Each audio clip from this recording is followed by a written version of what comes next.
Assalamualaikum warahmatullahi wabarakatuh. Sebelumnya, perkenalkan nama saya Aditya Bayu Pratama dengan NIM 242410103043 dari Prodi Informatika.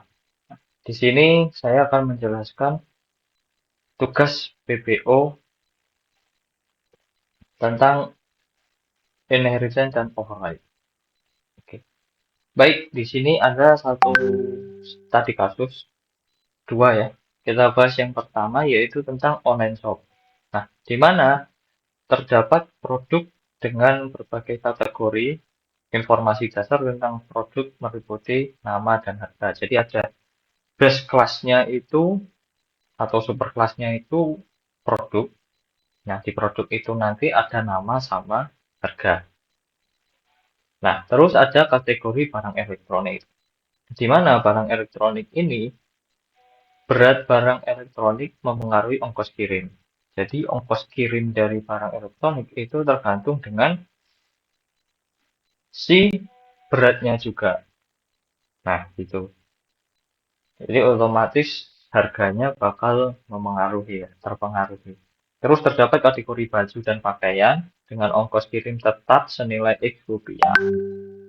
Juga terdapat kategori buku dengan ongkos kirim tetap senilai Y rupiah.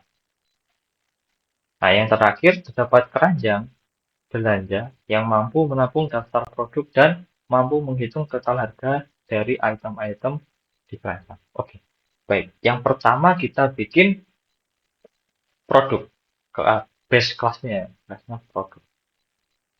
Nah, di sini kita pakai public string nama, integer harga, integer biaya ongkir, sama string tipe produk. Di sini konstruktornya produk, string nama, harga, tipe produk. Nah, nama nanti dia ada tipe produk terus namanya. Jadi contohnya kayak elektronik ya, elektronik laptop. Jadi namanya elektronik laptop. Terus harga, terus tipe produk. Itu untuk base-nya. Lanjut ke elektronik. Nah, elektronik, terus kita inheritance ya dari produk. Ada public double ongkir per kilo ya. Terus double berat. Nah, di konstruktornya kita panggil konstruktor dari elektronik terus sama base atau base kelasnya ya, konstruktor base class. Di mana dia bakal nge-passing nama sama harganya ke base-nya, terus buat tipenya itu dia elektronik. Nah, dari sini ada berat. Nah, kita tahu kan tadi kalau si biaya ongkos kirimnya dari barang elektronik itu dipengaruhi sama beratnya. Di sini kita menghitung beratnya. Kalau di sini defaultnya itu per kilo itu 5.000. Anggap aja seperti itu. Oke, lanjut ke pakaian. Nah, di soal itu kan baju dan pakaian. Nah, karena saya mikirnya baju dan pakaian itu sama ya, perlakuannya juga sama, makanya saya pakai kelas pakaian aja. Nah, di pakaian itu cuman ada konstruktornya.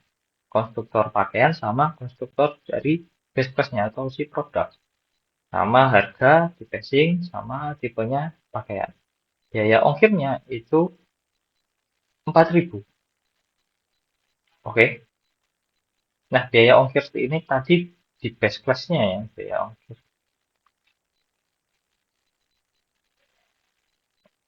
Oke, lanjut ke buku. Buku hampir nggak mirip ya, mirip sama pakaian, tapi dia biaya ongkirnya aja yang beda. Nah, di kelas keranjang nih, yang cukup krusial sama cukup banyak, karena di sini kita harus mampu menampung daftar produk, terus mampu menghitung total harga dari item-item di dalam keranjang. Maka dari itu, kita bikin private static list produk, produk dibeli, new list produk. Nah, dia bakal bikin list yang isinya itu kelas produk. Nah, di situ kita nanti tambah produk ya. Klik tambah produk, produk-produk, produk dibeli, add produk. ke produk ya. Dia bakal nge-add ke listnya. Nah, di sini kenapa dia static? Supaya kalau nggak sengaja bikin keranjang baru, dia bakal tetap sama isinya. Listnya tuh tetap sama. Ya kalau secara codingan ini kan kita nganggapnya dia itu belanja sekali ya kan. Keranjangnya satu. Nah, jaga-jaga aja kalau nggak sengaja bikin lagi. Nah, oke, itu buat si static. Nah, terus ada juga display produk nih, metode display produk. Ini buat ngedisplay barang apa aja yang ada di keranjang, terus harganya berapa, biaya ongkirnya berapa, total harga juga. Total harganya bakal di print paling bawah. Oke, di main kita punya keranjang ya. Kita bikin keranjang dulu, terus kita bikin beberapa barang yang bisa dibeli nih. ULG, komputer HP, gamis, pakaian kantor, pakaian kaos, buku cerdas cermat, buku atlas. Nah, terus di sini kita, oh aku pengennya beli TV LG, komputer HP, gamis, kantor, pakaian kantor, sama buku atlas saja nih. Nah, udah kita masukin ke tambah produk ke keranjangnya. Habis itu kita display berapa produknya. Nah, sesuai kan?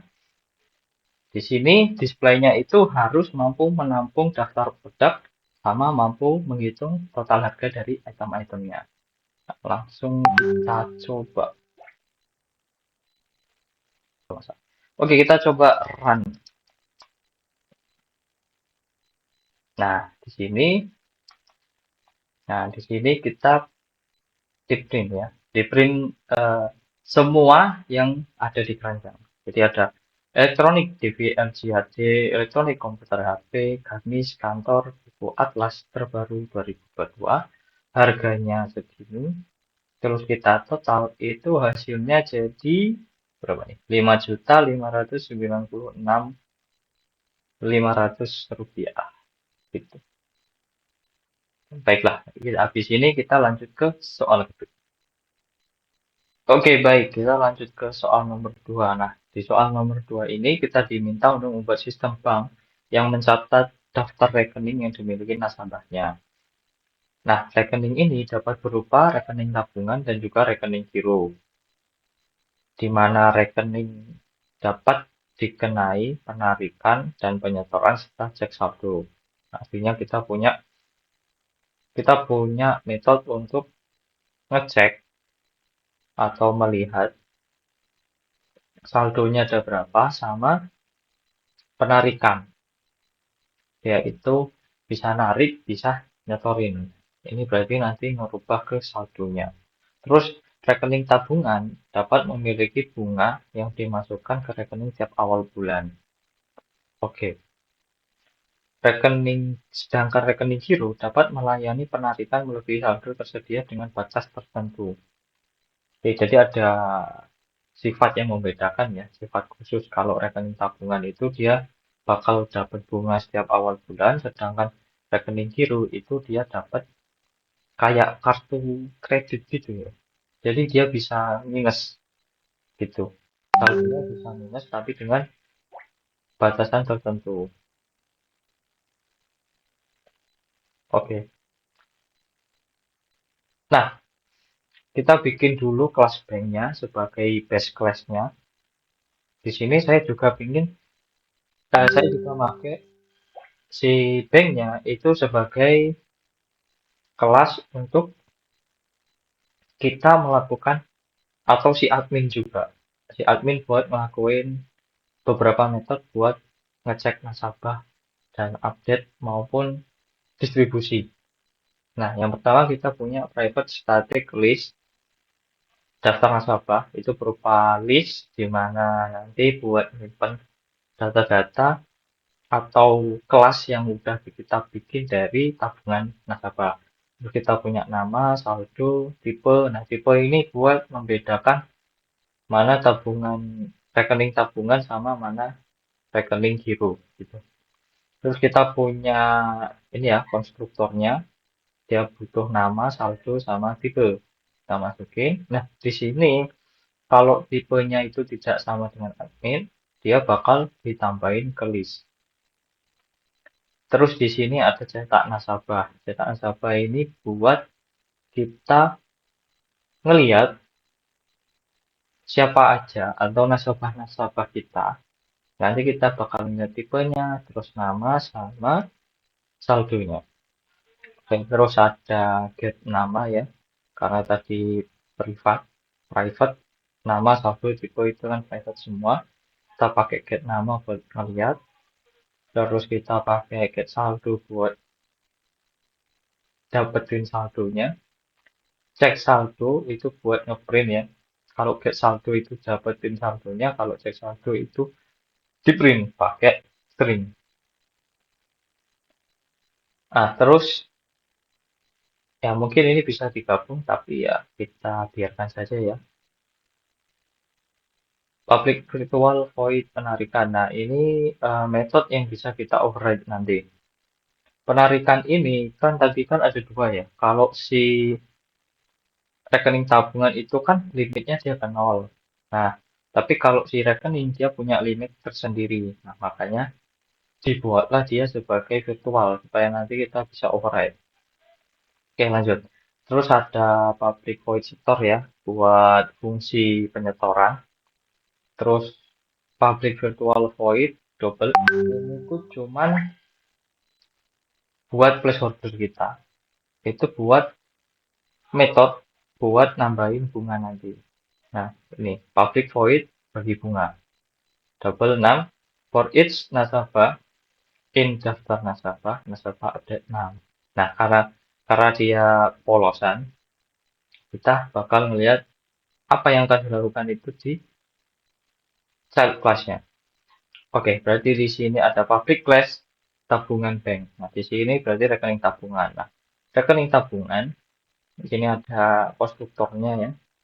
Dia udah otomatis kita passing nama, nah, langsung kita passing ke base-nya, saldo juga kita passing ke base-nya, nah, terus tipenya tabungan.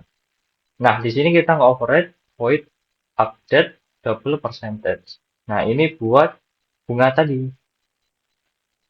Kalau di sini dia di override, tapi kalau di giro nanti dia nggak bakal di override. Jadi ketika gironya kepanggil juga metode update-nya, dia nggak bakal ngapa-ngapain. Nah, dia ngupdate saldonya itu berdasarkan persentase gitu. Bunganya dapat berapa persen dari saldo kita gitu. Oke, lanjut ke public class giro. Ini kelas gironya. Nah, di sini ada limit, public integer limit ya. Terus ada konstruktornya. Nah, bedanya kalau si giro itu ada tambahan itu limit buat dapetin limit. Nah, dia bakal nge-override si penarikan karena tadi kan khusus ya kan. Penarikannya kan tidak bisa bisa melebihi saldonya. Cuman dengan batasan tertentu. Nah, pakainya limit. Oke, kita langsung ke aplikasinya. Nah, pertama kita bikin bank dulu ya buat ngakses metode khusus tadi buat cetak nasabah dan sebagainya. Nah, terus terus kita lanjut ke tabungan satu, tabungan dua, giro satu, giro dua. Nah, ini tuh dummy bahasanya ya. Kita bikin contoh. Nah, di sini dan juga di sini limitnya kita pakai negatif. Kalau yang default kan nol. Di sini pakai negatif. Nah, ketika kita run,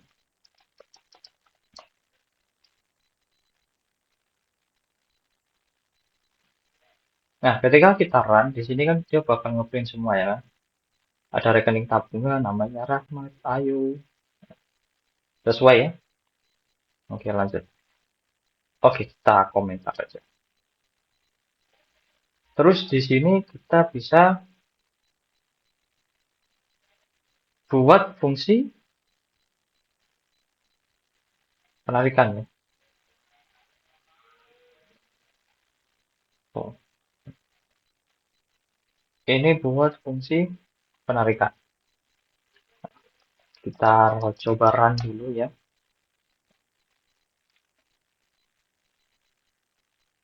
Nah, kok kita komentarin. Nah, jadi kita consolidate time, tabungan get saldo, kita dapetin saldo nasabah Rahmat ya. Kita dapetin dia itu saldonya 1 juta. Nah, kita mau narik nih 1.100.000 perak. Nggak bisa karena dia limitnya nol. Gimana kalau nol?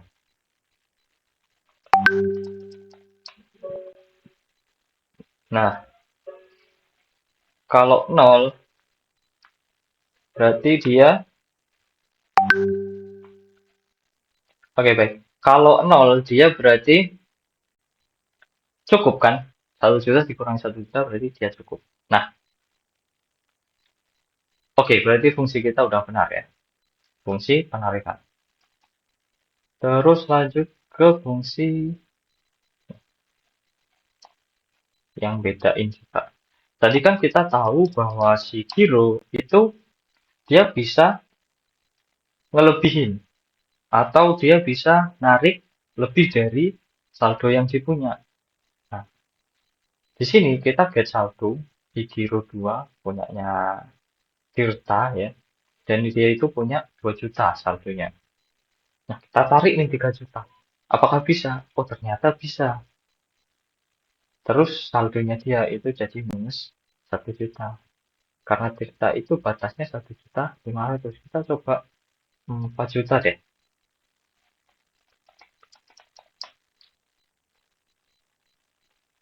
Nah, saldo tidak cukup. Tuh. Lanjut lagi kita ke bagi bunga. Nah,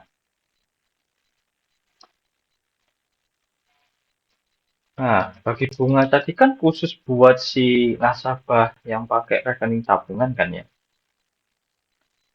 Nah, di sini kita dapat lihat nih, yang giro itu nomor 3 dan 4. Sedangkan yang pakai tabungan itu 1, 2 sama, iya 1, 2.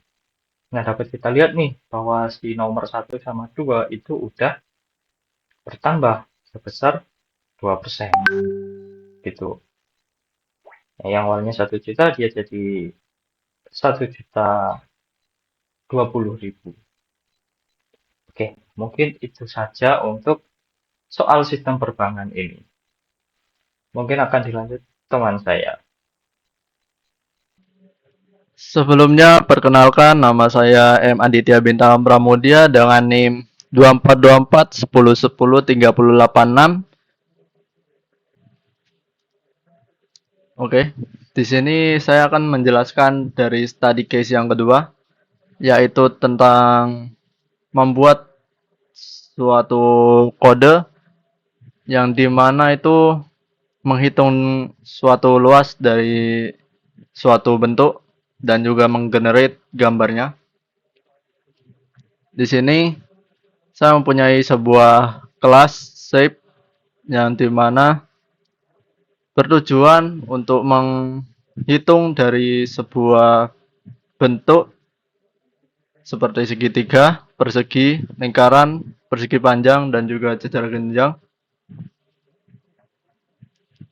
Dan di sini langsung saja, di sini user akan diberi menu untuk dipilih. Ada 1 sampai 5. Yang pertama itu ada segitiga, yang kedua persegi, lingkaran, persegi panjang, dan jajar genjang. Nah,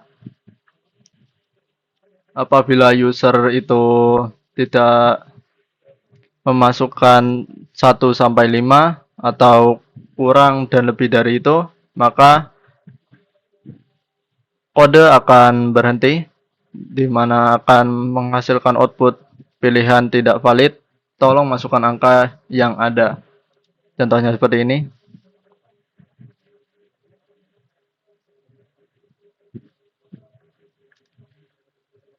Misalkan saya memasukkan nomor 6, maka hasilnya akan tidak valid dan program selesai.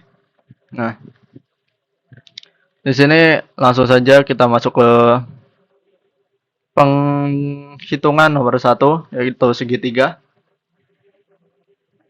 Di sini saya mempunyai sebuah variabel untuk menghitung luas segitiga, yang dimana di sini user akan disuruh untuk memasukkan alas dan tinggi dari suatu segitiga. Lalu nanti kode akan menghitung dengan rumus yang sudah disediakan seperti setengah kali alas kali tinggi. Lalu kode akan menghasilkan output dari hasil perjumlahan itu tadi, dan nanti akan menggenerate gambar dari segitiga itu. Di sini untuk gambarnya sendiri, di sini saya menggunakan perulangan dan juga menggunakan karakter bintang sebagai penentu gambarnya, simbol gambarnya. Nah, nanti itu untuk gambarnya sendiri itu akan menggunakan hasil dari perjumlahan itu tadi. Contohnya seperti ini. Langsung kita masukkan nomor 1. Masukkan alas segitiga, misalkan 3. Lalu tingginya 4. Maka hasilnya akan seperti ini. Akan muncul sebuah segitiga dengan simbol karakter bintang. Yang selanjutnya, yang kedua, yaitu luas persegi, di mana user akan disuruh untuk memasukkan sisi saja. Lalu kode akan menghitung dari sisi yang sudah dimasukkan oleh user dengan kode yang sudah disediakan. Lalu hasilnya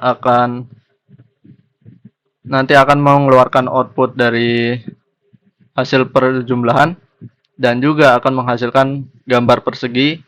Sama seperti segitiga tadi, saya menggunakan perulangan untuk memunculkan sebuah gambar dari persegi ini, dan saya juga masih sama menggunakan karakter bintang.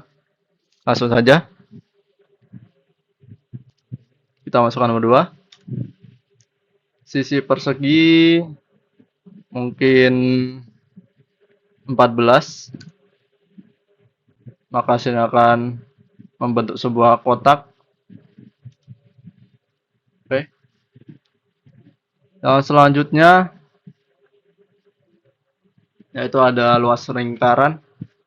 Untuk luas lingkaran ini sendiri, user disuruh untuk memasukkan jari-jari dari lingkaran, lalu akan dihitung dengan menggunakan mat pi kali jari-jari.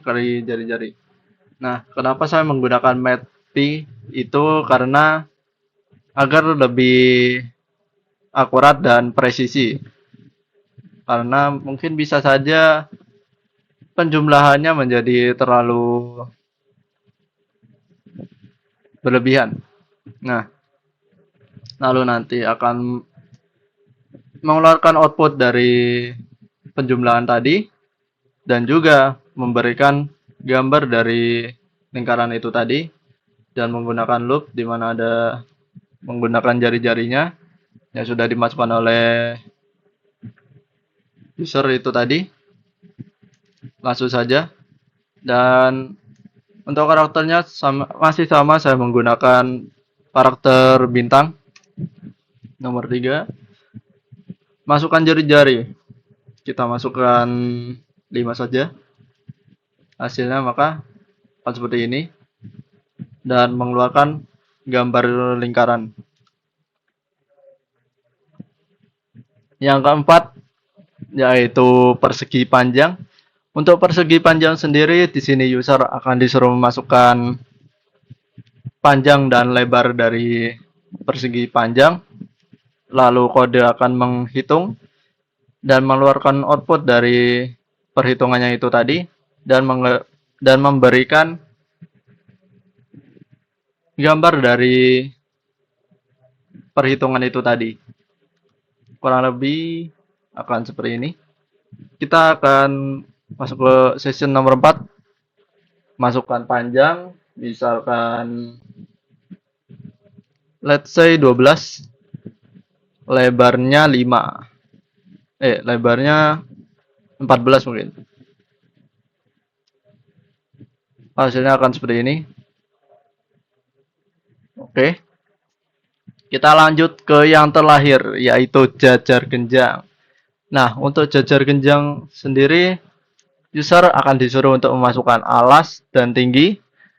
Lalu nanti kode akan menghitung alas dan tinggi itu tadi, mengeluarkan output dari perhitungan itu tadi, dan memberikan gambar dari kode yang sudah memberikan gambar dari hasil perjumlahan itu tadi dengan menggunakan perulangan dan juga masih menggunakan karakter bintang sebagai penentu gambarnya. Nomor 5, masukkan alas mungkin 8, tingginya 10. Hasilnya akan seperti ini, membentuk jajar genjang.